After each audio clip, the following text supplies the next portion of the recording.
So this is our experiment number 4. So please write in your record book experiment number 4, objective preparation of urea formaldehyde resin, that is UF resin. Write today's date, experiment number 4, and objective of the experiment, preparation of urea formaldehyde resin, which is known as UF resin.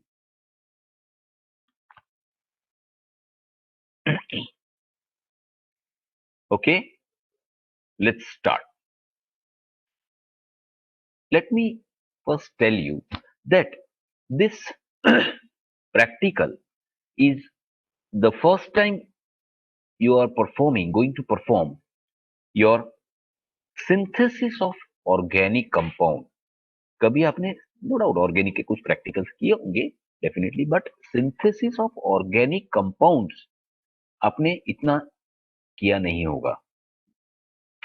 Okay, तो organic compound का synthesis आप पहली बार करने जा रहे हो इसको देखने के लिए. So first of all let me you know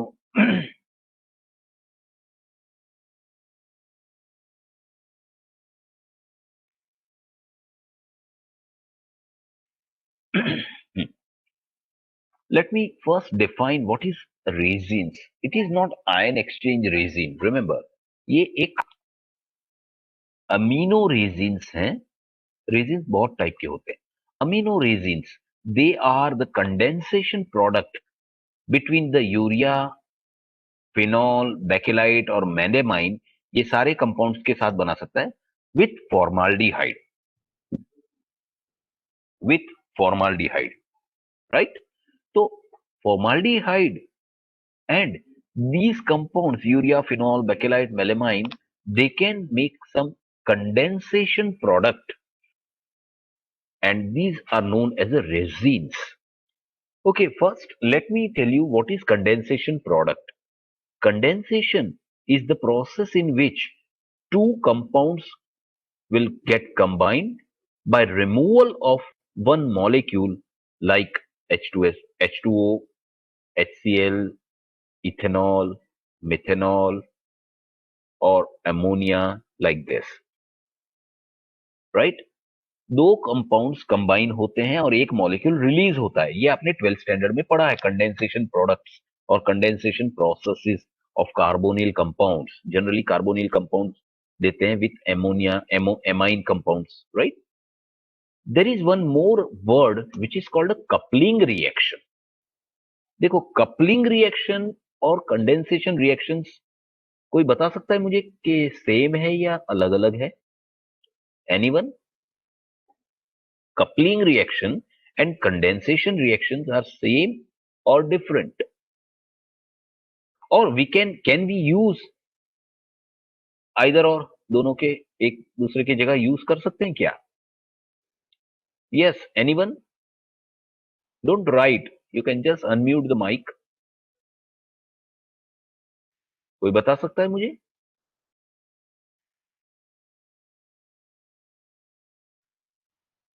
coupling and condensation reactions क्या है? एक भी नहीं. केमिकल इंजीनियरिंग में आप पढ़ने वाले हो और आप लोगों को ये पता ही नहीं है. You are all going to be a chemical engineer और आपको ये पता ही नहीं कि कपलिंग रिएक्शन क्या है, कंडेंसेशन रिएक्शन क्या है. Am I audible first of all? I think I'm not audible. Sir. Yes, sir, audible. हाँ, तो फिर आंसर क्यों नहीं आ रहा है? मैं सोचा मैं सुना ही नहीं दे रहा हूँ किसी को भी. आप लोग सब केमिकल इंजीनियर बनने वाले हो बेटा, आपको ये पता होना चाहिए. कपलिंग रिएक्शन क्या है, कंडेंसेशन रिएक्शन तो मैंने बता दिया कि दो चीजें मिलती है. See, any two compounds will get coupled and new compound is form, that is coupling reaction. दोनों कंपाउंड जुड़ जाते हैं, ज्वाइन हो जाते हैं. बट कपलिंग रिएक्शन में जरूरी नहीं है कि कोई एक तीसरा मॉलिक्यूल निकले. एक सिंपल सा एग्जांपल बताता हूं. Ethene plus ethene plus ethene plus ethene मतलब polyethene. Polyethene It is a coupling reaction between ethene and ethene, ethene and ethene, ethene and ethene, right?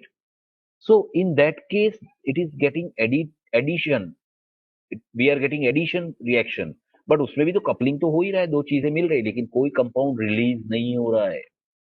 Double bonds are getting broken and the compounds are getting added, right? But in the condensation process, we are getting two compounds combined with removal of the third compound.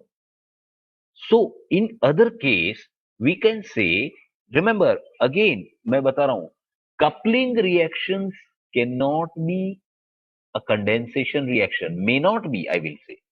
Coupling reactions may not be condensation reactions, but all condensation reactions will be coupling reactions. Condensation तो होता ही वो दो combine होके. Again, coupling reaction may not be condensation reaction, वो addition भी हो सकता है. But all condensation reactions are coupling reactions, right? So generally aniline और अमाइड्स के साथ इसके कपलिंग बहुत अच्छे से होते हैं. Commercially phenol formaldehyde, melamine formaldehyde, bakelite formaldehyde, ये सारे रेजिन्स अवेलेबल है. PF resin, MF resin, BF resin, these resins are available. अभी इसका एप्लीकेशंस कहाँ होता है ये कंपाउंड्स का? तो पैकेजिंग मटेरियल्स में, because they are all one type of plastics, plastic जैसा होता है. एडेसिव्स में यूज होता है, एक्सेसरीज, प्लास्टिक की एक्सेसरीज में यूज होता है, अनब्रेकेबल डिशेज एंड यूटेंसिल्स में यूज होता है, water tumblers, water buckets, button clock case, button clock case, cases जिसको बोलते हैं, जिसको छोटा सा बटन होता है, बटन जैसा क्लॉक होता है, उसमें सेंसर्स लगे रहते हैं. मैं बताता हूं उसको बाद में. देन टेक्सटाइल फर्निशिंग रेजिन्स में यूज होता है. टेक्सटाइल, कपड़े को शाइन करने के लिए यूज होता है इसको. कपड़े को वाटरप्रूफ बनाने के लिए यूज होता है. Paper industries, to modify the water absorbing strength of paper, it is called a sizing agent and the process is known as sizing process. Plywood industry as an adhesive, जैसे कि फेविकॉल है, ये सारे जो है ये चीजें आपकी इसमें यूज होती है. ठीक है. अब समझ में आता है कि साइजिंग प्रोसेस क्या है. तो बहुत सिंपल सा मैं एग्जांपल बताता हूं आपको. यू मस्ट हैव सीन, आपके पास जो रिकॉर्ड बुक पड़ी है उसमें जस्ट ऑब्जर्व करिए कि अंदर के पेजेस बहुत रफ जैसे होते हैं, मतलब लिख सकते हैं उसके ऊपर, but the cover is plastic coated. Cover आपका जो है वो प्लास्टिक कोटेड है. देखो, मतलब कि उसके ऊपर एक शाइन है, शाइनिंग वाला एक छोटा सा पतला सा लेयर कोटिंग किया होता है. दोनों में डिफरेंस क्या है? अंदर के पेज में और कवर में डिफरेंस क्या होगा बताइए, कौन बताएगा? दोनों, अंदर का पेज और बाहर का कवर, ये दोनों में डिफरेंस क्या होगा? तो डिफरेंस होगा आपका, अंदर का पेज अगर पानी गिरा तो खराब हो सकता है, but if water drops are there on your cover, आपका पेज खराब नहीं होगा, क्योंकि उसके ऊपर एक छोटा सा पतला सा एकदम थिन प्लास्टिक का कोटिंग है. This coating is actually done by this sizing process. Paper industry में इसको साइजिंग प्रोसेस बोलते हैं. And because of this UF resin is known as a sizing agent, right? Plywood industry में भी use होता है, जैसे कि एडहेसिव, फेविकॉल. हमको पता है प्लाईवुड इंडस्ट्री फेविकॉल के बिना चल ही नहीं सकती है, राइट? हमारा फर्नीचर जो है उसमें फेविकॉल जरूरी है. Now the thing is, mechanism based on your sorry, this types of adhesives, classification based on mechanism. तो क्लासिफिकेशन जो है वो एक होता है solvent responsive type of this adhesive. मतलब क्या? जो सॉल्वेंट से रिस्पॉन्ड करेगा. एक एग्जांपल मैं बताता हूं उसका, आपको ये लास्ट चैप्टर में पढ़ना भी है, एडहेसिव का क्लासिफिकेशन थियरी में. सॉल्वेंट रिस्पॉन्सिव मतलब क्या? सॉल्वेंट जो है आपका, वो एक सिंपल सा एग्जांपल बताता हूं, स्टैंप होती है, स्टैंप जो कवर पे, पोस्ट कवर पे लगाते हैं। स्टैंप पे हम पानी लगाते हैं और उसको चिपका देते हैं। जब तक पानी नहीं लगता है तब तक वो स्टैंप ऐसे ही ड्राई रहता है, पता भी नहीं चलता है कि इसके ऊपर गम लगा हुआ है। But as and when, the moment when you will apply water, वो स्टिकी बन जाता है। उसको चिपका देते हैं, थोड़ी देर के बाद वो सॉल्वेंट उड़ जाता है, and that's why it is known as a solvent responsive, और वो चिपक जाता है, and that's why it is known as a solvent responsive adhesive. एक होता है टेम्परेचर रिस्पॉन्सिव। टेम्परेचर में क्या होता है? Have you seen the lamination process? कभी आपने लेमिनेशन प्रोसेस देखी है, कैसे करते हैं? कोई बता सकता है लेमिनेशन कैसे करते हैं? Anyone? There is a machine which we have to क्या enter होता the है? page. एक मशीन आवाज? होता है। हाँ, एक रोलर होता है गरम, पता है? फिर आप यस जो भी आपका डॉक्यूमेंट लेमिनेट कराने के लिए जाते हो, those that person will put that paper between two plastic sheets, right? और उसको फिर वो रोलर में से पास कर देता है, और आपका लेमिनेशन हो गया। क्या हुआ, रोलर में पास किया तो चारों तरफ की जो बाउंड्रीज है वो टेम्परेचर की वजह से सील हो जाएगी, चिपक जाएगी, राइट? पानी लगाओ कि नहीं चिपकेगा वो, लेकिन टेम्परेचर आए तो वो चिपक जाएगी, and that's why your lamination will be done, right? Temperature responsive adhesive बोलते हैं। तीसरा होता है pressure responsive adhesive. Pressure responsive का मतलब होता है उसके ऊपर प्रेशर लगाना पड़ता है और उसके बाद वो चिपक जाता है पूरा, राइट? जैसे कि एग्जाम्पल, मेरे पास एक सेलो टेप है, या अभी मकर संक्रांति आ रही है, गम गम पट्टी, गुंदर पट्टी बोलते हैं ना, गम पट्टी। That cello tape, when we will cut that cello tape, right, when we will stick that cello tape somewhere, आपने देखा होगा उसको, जनरली इस सेलो टेप लगाने के बाद हम उसके ऊपर हाथ से प्रेशर देते हैं और अच्छे से चिपक जाता है फिर, right? So it is one type of example of pressure responsive. और चौथा क्लासिफिकेशन टाइप है, that is your chemical bonding से एक मैकेनिज्म बनती है, जो मैकेनिज्म आपको प्लाईवुड इंडस्ट्री में मिलती है। Generally, in the case of adhesives, they are having oxygen and nitrogen atoms in organic compounds.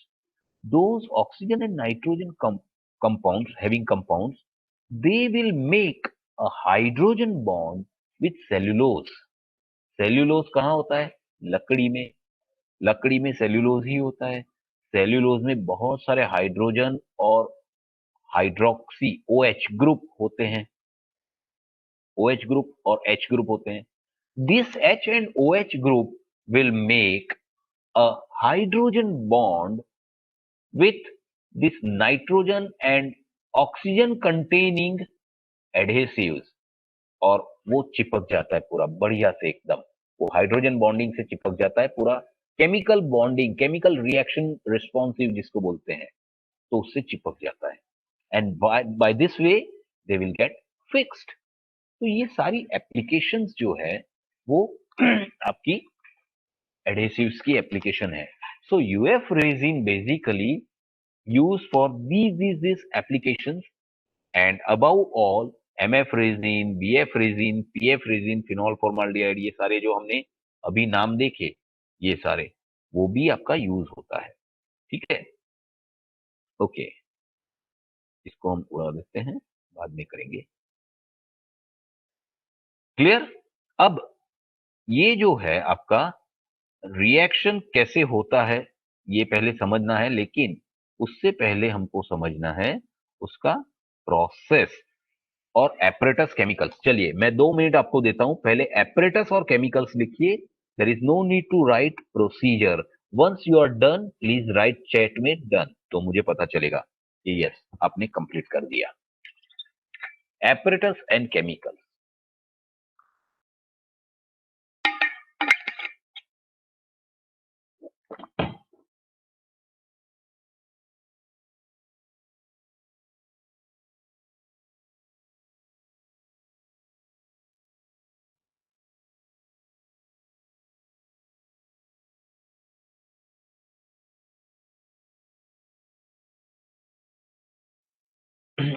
Apparatus में आप यूज करेंगे बीकर, एक कांच का ग्लास रॉड होगा, मेजरिंग सिलेंडर, ड्रॉपर या तो पिपेट भी ले सकते हैं, स्पैचुला मतलब एक छोटा सा चम्मच, digital weighing balance. These are the basic requirements. Then chemicals में हम लोग यूज करने जा रहे हैं 40% volume by volume formaldehyde. This is known as a formalin solution. This is known as a formalin solution, right? Urea, obviously, concentrated H2SO4 and distilled water. Now we are going for the synthesis. So, first of all, by monomer, the product is called as copolymer. इसको हम बोलते हैं copolymer. क्यों copolymer बोलते हैं? Because it has more than two और more than one monomer. Urea and formaldehyde ये दो मोनोमर्स है। हमको पता है होमोपॉलीमर में सारे के सारे मोनोमर एक जैसे होंगे, right? In copolymer the compound will have more than one monomer. Now what about the synthetic type polymer? By synthesis type, this product is known as condensation process product. क्यों? There are, by synthesis there are two types. One is addition polymer and second is condensation polymer. तो इसमें हम लोग condensation करने जा रहे हैं, right? Now 40% V by V formaldehyde, इसको फॉर्मिलिन बोलते हैं। इसका यूज पता है किसी को कहां पर यूज होता है इसका? बहुत टिपिकल यूज है इसका। To protect the samples in biology. कौन से samples? Body samples, the sample. Yes, it means it means what? It means what? Body sample Sir, that by formaldehyde prevents decay. decay, correct. It will prevent the decomposition of biological samples, right? Zoological samples. एक simple सा example मैं बताता हूँ।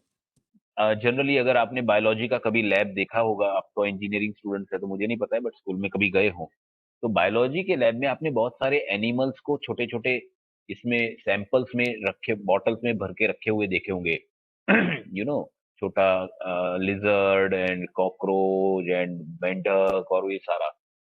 तो इसको formalin में इसलिए रखा जाता है क्योंकि उसमें उसका डिकम्पोजिशन नहीं होता है बॉडी का, राइट? बॉडी का डिकम्पोजिशन नहीं होता है और इसकी वजह से अगर 2 साल पहले के मार के मेंढक को मैंने अंदर रखा हुआ है, अभी आज देख रहा हूं तो मुझे ऐसा ही लग रहा है कि अभी तरोताजा मार के लाया हुआ है या तो अभी जाग जाएगा, इतना फ्रेश दिखता है, राइट?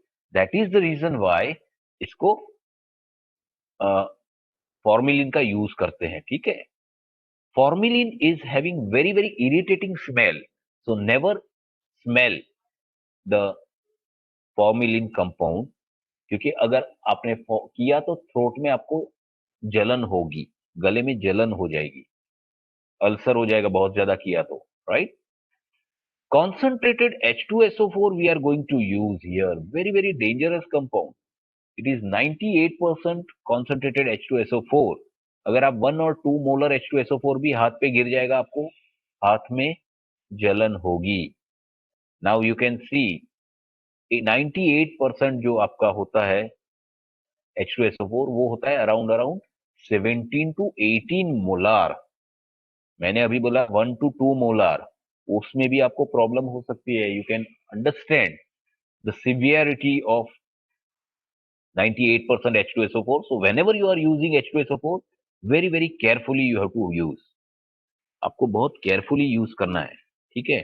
क्योंकि ये चीजें जो है वो बहुत ज्यादा हार्म करती है, right? Okay, now distilled water is obviously there, हमेशा ही रखना है। Secondly 40% V by V volume by volume formaldehyde का मतलब होता है 40 ml is your formaldehyde solution and 60 ml is your distilled water, right? ये दो चीजें ध्यान में रखिए। नाउ आपको करना क्या है, तो ये प्रोसीजर है। आपको 10 ml, you have to take 10 ml of 40% formalin solution in 100 ml beaker, and then you have to add 5 gram, weigh करके डिजिटल बैलेंस पे आपको उसमें डालना है, डिसॉल्व करना है, यूरिया एंड फॉर्माल्डिहाइड को मिक्स करना है, and that will give you a homogeneous solution.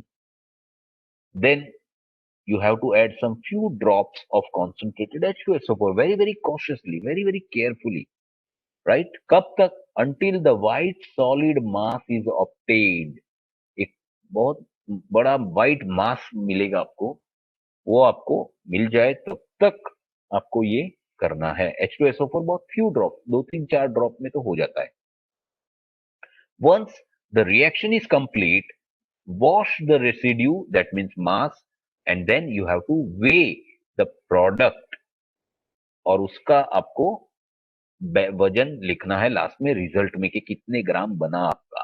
You have to calculate that weighing, और बैलेंस पे जो वजन किया है वो करना है, ठीक है। अब हम सबसे पहले प्रैक्टिकल देखेंगे। अच्छा, ये सारे जो प्रैक्टिकल्स में आपको ये फॉर्माल्डिहाइड का सोल्यूशन लेना है, ये आपका यूरिया का सोल्यूशन है, सॉलिड है ग्रेन्यूल, और ये आपका कॉन्सेंट्रेटेड H2SO4 है, ठीक है। अब हम लोग सबसे पहले प्रैक्टिकल देखेंगे। हाँ, प्रिकॉशंस क्या करना है प्रैक्टिकल में, ध्यान रखिएगा, ये लिखना है। चलिए ये लिख दीजिए, पहले प्रिकॉशंस लिख दीजिए, फिर हम जाते हैं। Once you done, please write. Precautions क्या लेने हैं? This process is a vigorous process. It is an exothermic process because it is a dehydration process. H2SO4 का रोल यहां पर क्या है? It is a dehydrating reagent. Remember, it is a dehydrating reagent, and it will react with water containing in your solution of formaldehyde. It will give you exothermic reaction, so it will increase the temperature. Temperature increase होगा तो क्या होगा? आपका rate of reaction fast हो जाएगा, right? So you have to write these precautions when you are going for the reaction is vigorous and exothermic, so it is always better to be little away from the beaker while you are adding H2SO4 until the reaction is completed. Never inhale the formalin solution as it is irritating, having irritating smell. Reaction should be carried out in a fume cupboard. Fume cupboard का मतलब होता है एक fume hood होता है, एक cupboard होता है, राइट? और उसकी अंदर एक वैक्यूम पंप रखा होता है, तो जो भी फ्यूम्स निकलती है वो सारी बाहर निकाल देता है, हमें इनहेल नहीं हो सकती है। फ्यूम हुड, अगर फ्यूम हुड नहीं है आपके पास, then it is better to perform this practical near the window. Window के बाजू में करना है practical, and switch on the fan, पंखा चालू रखना है, और विंडो के बाजू में जाके आपको काम करना है। Don't inhale the fumes. जब आप काम करोगे, फाइनली जब प्रोडक्ट बनेगा तो फ्यूम्स निकलेगी कुछ, definitely it is a dehydration, तो वाटर वेपर्स निकलेगी, but this water vapours will have little traces of formaldehyde. Remember, formaldehyde के ट्रेसेस होंगे उसमें, और हमको पता है कि फॉर्मल्डिहाइड जो है वो प्रॉब्लमेटिक है। So don't inhale the vapors, and that's why this should be performed under the hood, fume hood, or fume cupboard, or near the window, so the बाहर चली जाए fumes, right? These are the precautions. चलिए पहले precautions लिख लीजिए फटाफट। हो गया सबका? लिख लिया सब लोगों ने? Done? Once you are done, please tell me. No, sir. Done? No, sir. No, sir, wait. Yeah, no problem. Take your time.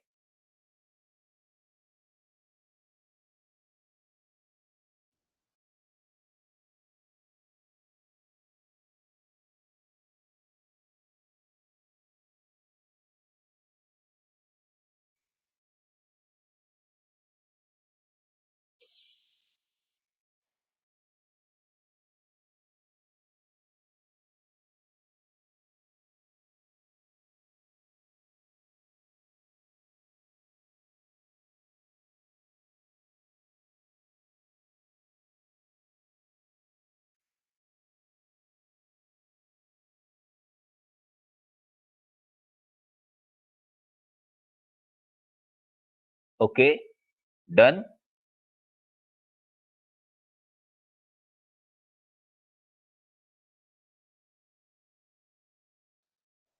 Then you have to write the reaction. वो हम लोग बाद में देखेंगे. But before we go for the reaction, now we will go for the practical. Practical पे जाते हैं हम लोग. Just I am stopping this again. हम लोग वापस आएंगे इस पे. Now I am sharing my video with you.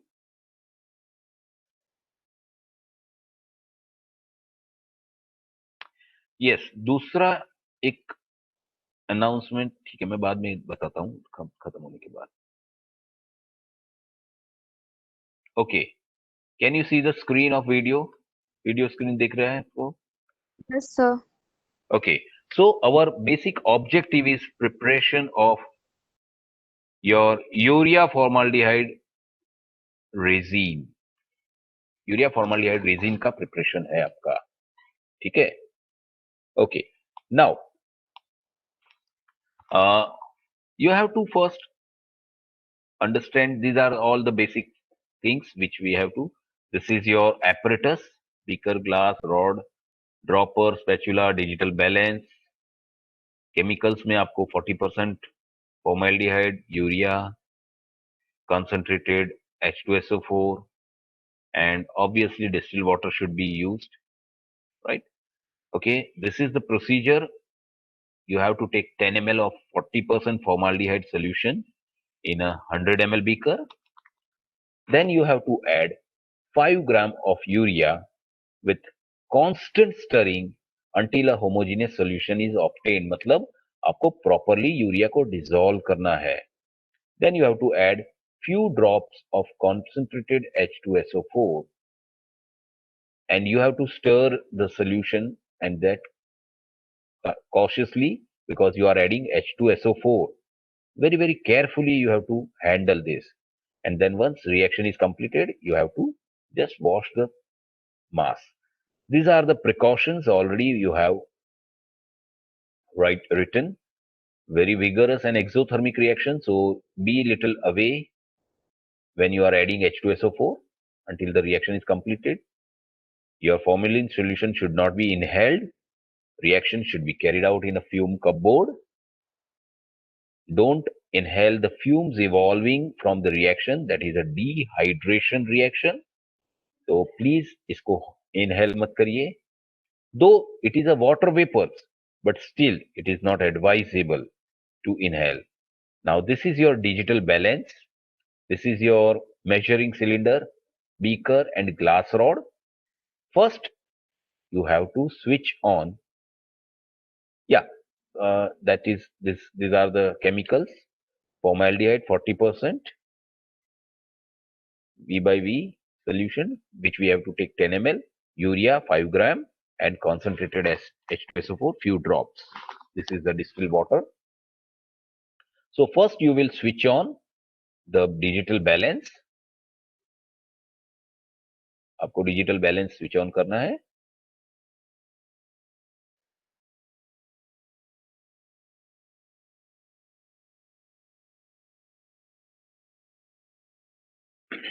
This is your now zero level.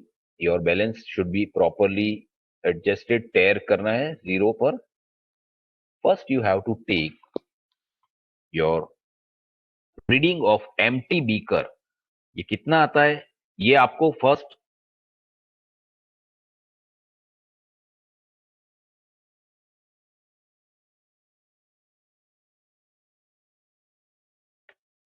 note down this beaker weight 14.573. आपकी रिकॉर्ड बुक में अभी लिख लीजिए. बाद में मैं बताता हूं कैसे लिखना है. जस्ट एक पीछे रफ में लिख लीजिए. Note down the beaker weight, empty beaker weight, that is 14.573, right? Then you have to now weigh 5 gram. 5 ग्राम आपको, इसको पहले जीरो कर दीजिए. अभी बीकर का वेट निकाल दीजिए. ओके, बीकर का वेट हमने नोट कर लिया. नाउ जीरो करिए. Okay, so now add 5 gram of urea granules. दाने जो है यूरिया के वो आपको ऐड करने हैं।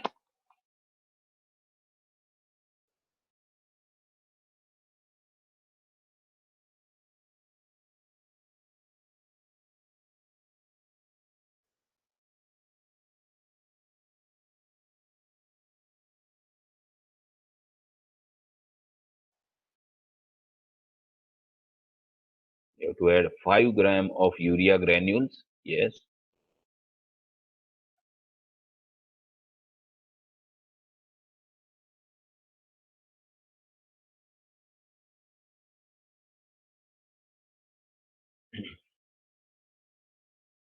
Yes, almost 4 grams. Okay. It's okay. 5 ग्राम की जगह थोड़ा 5-25 मिलीग्राम ज्यादा भी गया तो चलेगा, 50 मिलीग्राम ज्यादा भी गया तो चलता है, कोई प्रॉब्लम नहीं है। बट या बहुत ज्यादा नहीं होना चाहिए, 5 की जगह 8 ग्राम ले लिया, ऐसा नहीं करना है, ठीक है। So now your weight is okay, 5.076 or 77. Okay. So these are the granules. You can see very fine granules are there.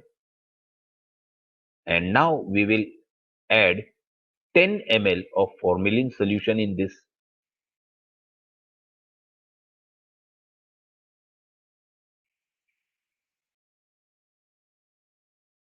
And 10 ml solution में आपको इसको ग्लास रॉड से हिला के पूरा डिसॉल्व करना है। Now you have to add dissolve with a glass rod. को अच्छे से डिसॉल्व कर देना है, प्रॉपरली डिसॉल्व करना है।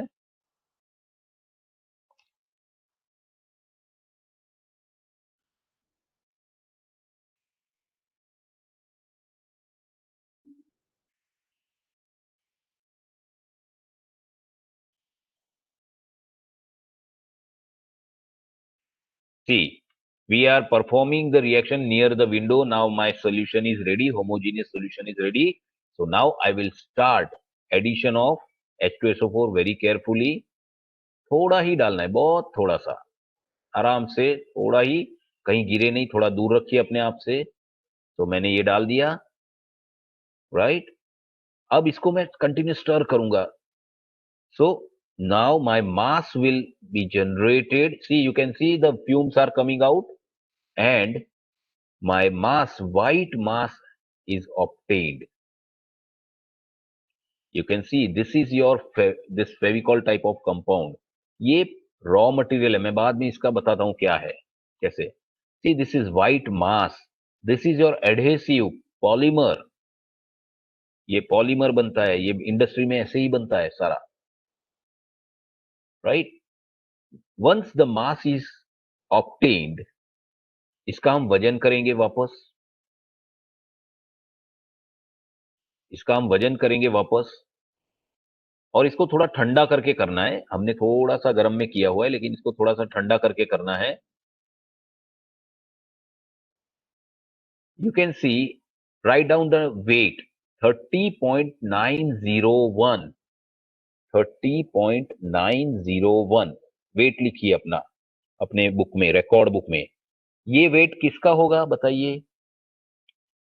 The weight will be of beaker plus UF resin. पहले हमने क्या लिया? Empty beaker. Now we are taking beaker plus UF resin. Noted down. थोड़ा सा कम भी हो सकता है क्योंकि गर्म है तो थोड़ा फ्लक्चुएशन आएगा, थोड़ा कम होगा, राइट। और दरवाजा अगर थोड़ा कहीं खुला रहता है तो भी थोड़ी हवा जाती है। It is very sensitive balance, तो थोड़ा सा हवा जाता है तो भी आगे पीछे होता है, बहुत ही ज्यादा फ्लक्चुएशन होता है। So now we have taken 30.901 gram. See, this is your mass, white mass. देखो ऐसा आता है, इसको वॉश करके हम लाए तो this will look like a white mass. उसको बाद में फिर डिस्कार्ड कर देना है क्योंकि आपको कुछ काम में नहीं आएगा, आपको इसको डिस्कार्ड कर देना है। अच्छे से बीकर को साफ करना है। Continuous stirring is required. क्यों? बिकॉज कंटिन्यूअस स्टरिंग से ही, because it is an adhesive, remember, it's an adhesive. तो एडहेसिव चिपक गया देन आपका बीकर खराब हो जाएगा, राइट। सो उसको अच्छे से कंटिन्यूस स्टर इसलिए करना होता है because it is N adhesive. If you will not properly clear the adhesive from that beaker, वो अंदर जम जाएगा, चिपक जाएगा, पूरा खत्म, बीकर खलास हो जाएगा, राइट। नाउ अब इस चीज का हम लोगों को समझना है बाय रिएक्शन के, इसमें रिएक्शन क्या हुआ, चलिए समझते हैं। See, reaction is like, you know, हाँ, रिएक्शन में आपका दो मॉलिक्यूल्स यूज हो रहा है। But before we go for the reaction, let me tell you why we have taken H2SO4 as an acid, because it is a dehydrating agent, as well as the reaction between water containing, you know, formaldehyde. That reaction is exothermic, so it will produce some temperature, heat, and because of that heat, my reaction will be completed fast. देखा आपने, कुछ 1-2 minute में complete हो गया reaction. अगर यही reaction मैं cold condition में करूंगा तो टाइम लगाएगा, right. So this is the reason कि हम H2SO4 यूज करते हैं। एक क्वेश्चन आएगा कि HNO3 कर सकते हैं? No, because it is not a dehydrating agent. Secondly, it is a strong oxidising agent. HClO4 या HNO3, तो आपका जो फॉर्मिक एसिड है उसका ऑक्सीडेशन कर देगा, वो फॉर्मिक फॉर्माल्डिहाइड का ऑक्सीडेशन कर देगा। फॉर्मिक एसिड में तो आपका यूएफ रेजिन कभी बनेगा ही नहीं, right. So this is the reason why we can not use this. HCl बहुत माइल्ड पड़ता है इसके लिए, दूसरा वो भी डिहाइड्रेटिंग एजेंट नहीं है, and that's why you can not use. Even your formic and acetic acid is not also used because they are weak acid, so that is the reason, right? Again, this polymerization is processed or performed under the acidic medium, and that's why again acidic medium के लिए H2SO4 is the best one,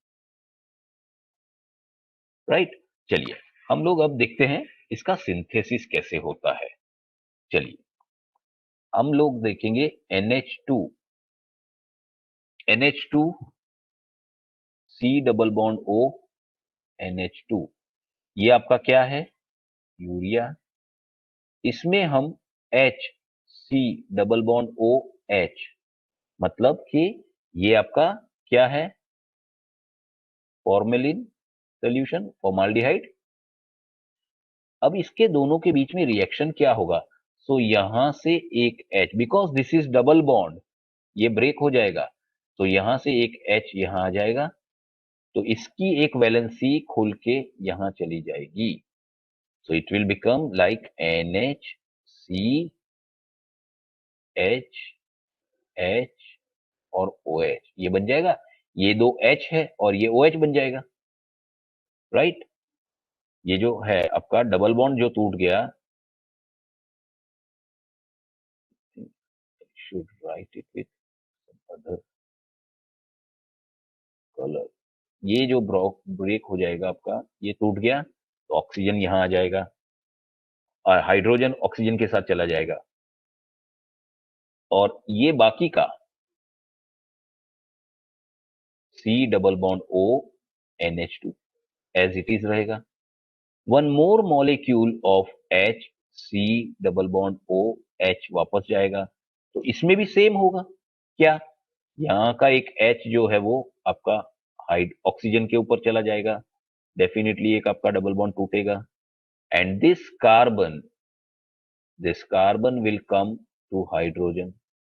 तो ऊपर जैसा हुआ वैसा ही होने वाला है, NH CH HOH C double bond O NH CH HOH। Remember, this compound is known as methylol urea, monomethylol urea, monomethylol urea। ऐसा नाम क्यों पड़ा उसका?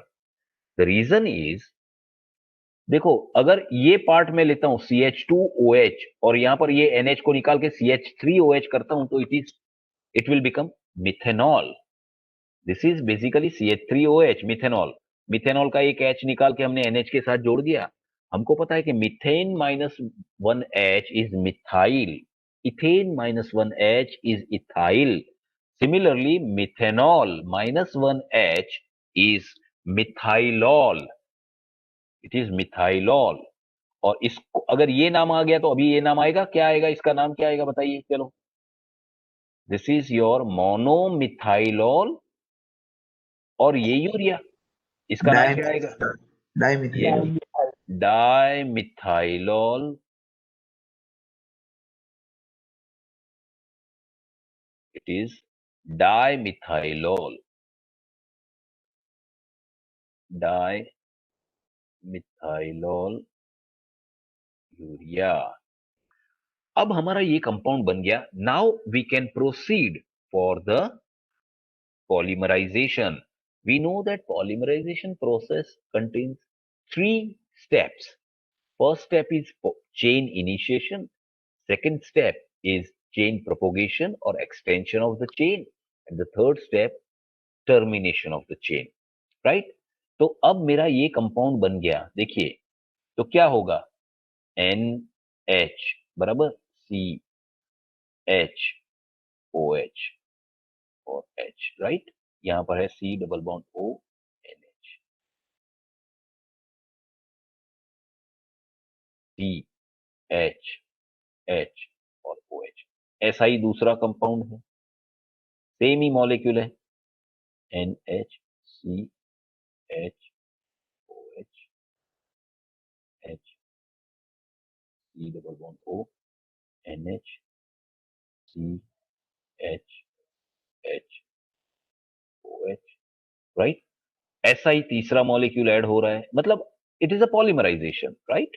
NH CH OH, पहले डाइमर बनेगा, ट्राइमर बनेगा, टेट्रामर बनेगा, and then polymer will be there,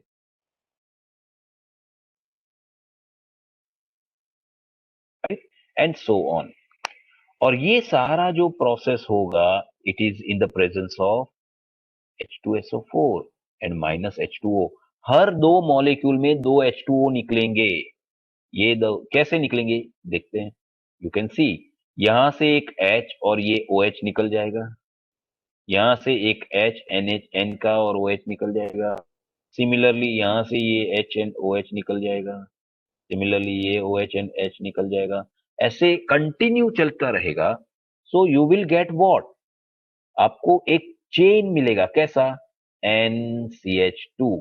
देखो यहां से OH निकला, यहां से H निकला, तो N फिर CH2, फिर N फिर CH2, फिर NCH2, ऐसा बनेगा, NCH2 and so on.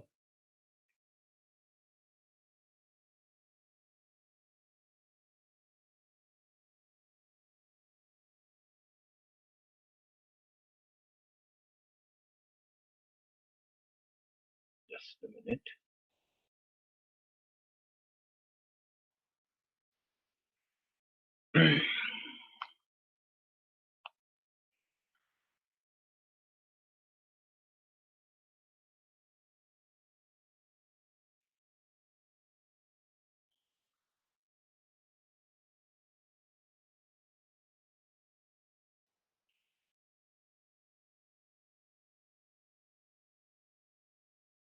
NCH2, ऐसी ही एक पैरेलल नीचे की चेन बनेगी,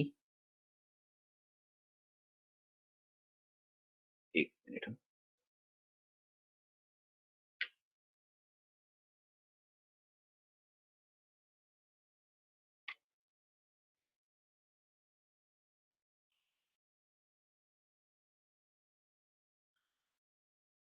यहां पर आपका जहां जहां N है वहां पर C डबल बॉन्ड O का कनेक्शन होगा, राइट। ये आपका C डबल बॉन्ड O का कनेक्शन हो जाएगा। मेरा पेन थोड़ा सा बिगड़ गया। C double bond O, similarly C double bond O, similarly C double bond O, और सेम वे यहां वापस N आ जाएगा, यहां पर आपका CH2 आ जाएगा,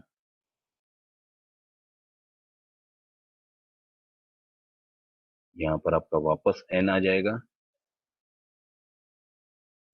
और या डेफिनेटली यहाँ पर bonds will be there, then CH2, and then again आपका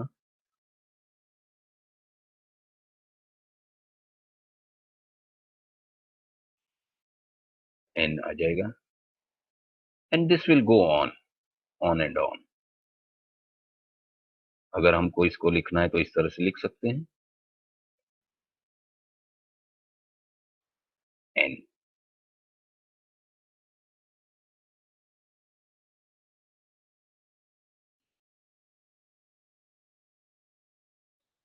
Right? This is your UF resin. This is your UF resin. आप देखो फॉर्मूला बहुत सिंपल सा है, NCH2 की दो पैरेलल चेन है, जहां जहां N है वो कनेक्ट हो रहा है किससे, कार्बोनिल ब्रिज से, कार्बोनिल का ब्रिज से कर रहे हैं। H2SO4 हम डाल के N2N नंबर का मॉलिक्यूल आप इसको रिमूव कर रहे हो, एक मॉलिक्यूल में दो वाटर निकलेंगे तो N मॉलिक्यूल में 2N वाटर्स निकलेंगे, right? So this is your UF resin. Basically, when we dissolve urea and formalin, we are getting the solution जो हमने देखा प्रैक्टिकल में, that was dimethylol urea, and then we start the polymerization of this dimethylol urea with H2SO4 as a dehydrating agent, और हमको UF resin मिल गया, right? इसका थोड़ा सा अच्छा मॉडल जो है वो यहां पर रखा हुआ है, ये मैंने आपको समझाने के लिए लिखा है, तो लिखने से हमेशा याद रहता है, देखने से याद नहीं रहता है, ठीक है? It is the same thing what I have written, it is the same thing. देखो यूरिया है, यहाँ पर फॉर्माल्डिहाइड है, ये मोनोमिथाइल यूरिया बना, ये डाइमिथाइल यूरिया बना, और ये सारे फिर जोड़ के आपके H+ के प्रेजेंस में आपका यूरिया फॉर्माल्डिहाइड का रेजिन दे रहा है. This is your first part of chain initiation, and this is your part of chain propagation. And finally जब आपका रिएजेंट खत्म हो जाएगा तो चेन टर्मिनेट हो जाएगी, राइट? समझ में आ गया सब? Everything everything clear? प्लीज मुझे जरा बताइए, क्योंकि ये फर्स्ट टाइम आप लोग कर रहे हैं ये चीजों को. Are you all Yes, clear? sir. समझ में आया Yes, sir. कैसे ये बॉन्ड कैसे टूटता है? वो ही इंपॉर्टेंट है मेन, ये कहां से कहां जाता है. जनरली आई होप कि आप लोगों को पता ही है, क्योंकि आप केमिस्ट्री पढ़ के आए हो पूरा सारा, तो कोई प्रॉब्लम नहीं आनी चाहिए ultimately. Okay, so now let's go for the result. ये प्रिकॉशंस हो गए. हाँ, रिजल्ट्स. तो रिजल्ट्स आपको इस तरह से लिखने हैं. देखिए, बीकर प्लस यूएफ रेजिन का वेट आपका है 30.901, जो भी आपने लिखा है, एंड बीकर का वेट है, माइनस करना है उसमें से, तो आपको क्या मिल जाएगा? यूएफ रेजिन का वेट मिल जाएगा कि नहीं? बीकर प्लस यूएफ रेजिन में से अगर मैं बीकर का वेट माइनस करूंगा तो मुझे रिजल्ट क्या मिलेगा? 16.328. ये दोनों रिजल्ट आप लिख लेना अपनी रिकॉर्ड बुक में कि भाई हमने इतना इतना रिजल्ट लिया था, और finally you have to just report the result only, and that is 16.328. Okay, समझ में आ रहा है सब लोगों को भाई कैसे किया? ये कैलकुलेशन है आपकी यील्ड की, कितना ग्राम कैलकुलेशन हुआ, कितना ग्राम आपको मिला, राइट? अच्छा, क्वेश्चन आंसर्स बहुत सिंपल से हैं. What are resins? UF resin is form by which polymerization reaction? तो resins are amino compound condensation product with formaldehydes, and UF resin is form by the condensation process. ये पूरा अंदर आपके पहले इसमें लिखा हुआ है, and it is given in your book, this manual which I am going to send you after this lecture, right? Okay, UF resin homopolymer है या कोपॉलीमर है? It's a copolymer. Why? Because there are urea and formaldehyde, दो monomers इसमें involve है. What are the uses of UF resin? तो ये application हमने की है, ये सारे यूजेस हैं आपके application, right? Then explain the role of sulphuric acid. Yes, sulfuric acid is used in this preparation of your resin as dehydrating agent as well as a catalyst. Catalyst भी use होता है इसका, ठीक है?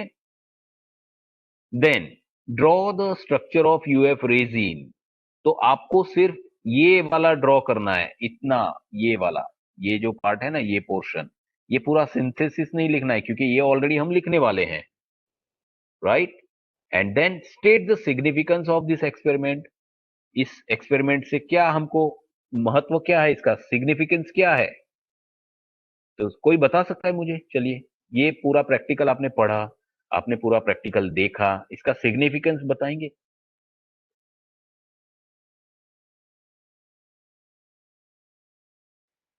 What you can learn?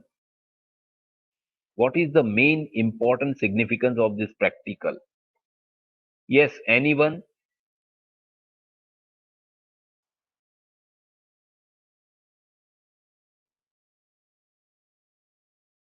आज क्या सब लोग कुछ नहीं बोलने का कसम खा के आए हैं क्या? Sir, the thing that I have learned is that the big scale industries on how it works can be I learned that on very small scale.